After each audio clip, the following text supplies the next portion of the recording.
Hello and welcome to Business Studio Television. I am Karishma and today I bring you a special from the electoral landscape of India.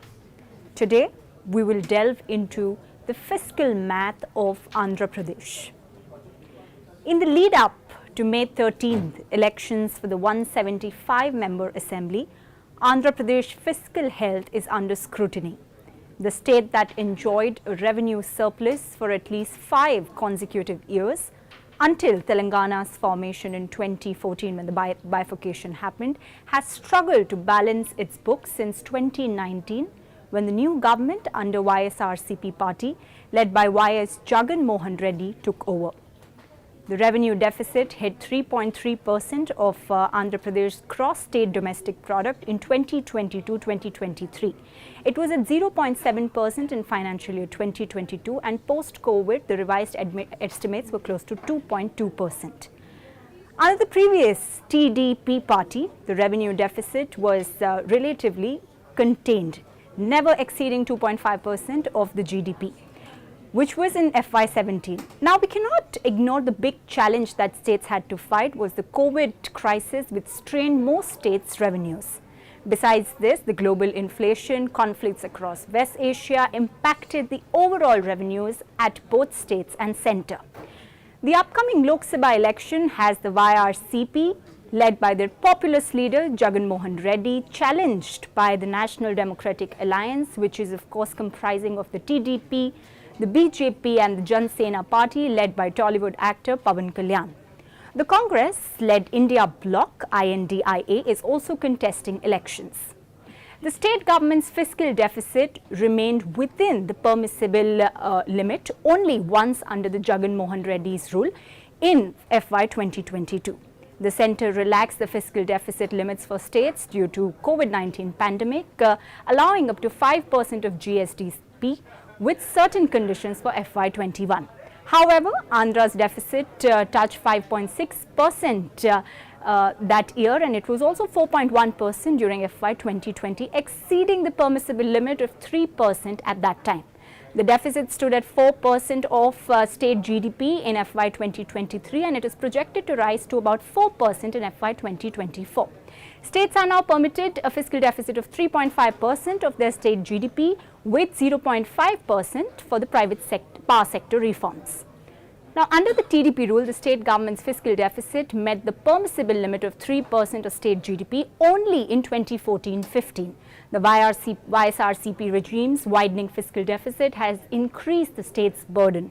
The outstanding debt has never fallen before 30% of state GDP during the current regime, which is a major concern for its economy going forward. Under the TDP, the highest level of debt was 28.8% of its state GDP in 2016-17. Now, viewers, elections is the moment where governments go all out to bring in their manifestos. These manifestos are sometimes such big reforms and promises to cushion the challenges existing for voters that governments miss out and forget calculating their fiscal health. And this is what is happening with Andhra Pradesh.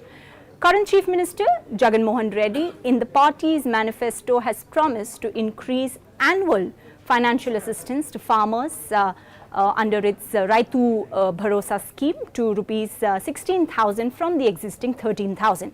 This includes also 6,000 from centre under its PM Kisan Saman Nidhi, with the BJP manifesto remaining this number in its pocket. The the party in leading would also continue with the same amount.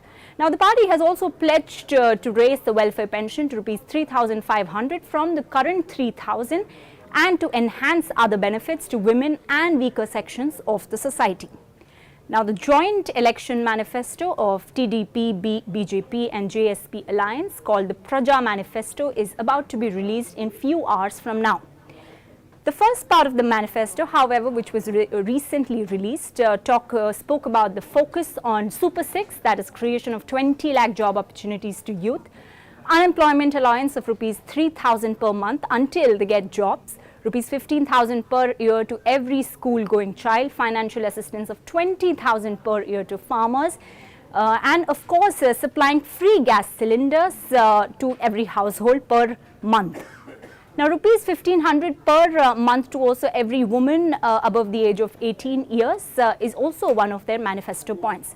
These apart, the Naidu government has also announced that to enhance social security pensions to rupees 4,000 from the existing 3,000 per month, and also to reduce the age limit to 50 years from 60 for the pension beneficiaries who come from backward classes. Let's wait and watch to keep our eyes on May 13th. A big decision for the voters awaits, as it's a tough call between the populism and the fiscal consolidation. Who will the voters of Andhra Pradesh choose? Keep watching Business Today television as we get you more on this election special.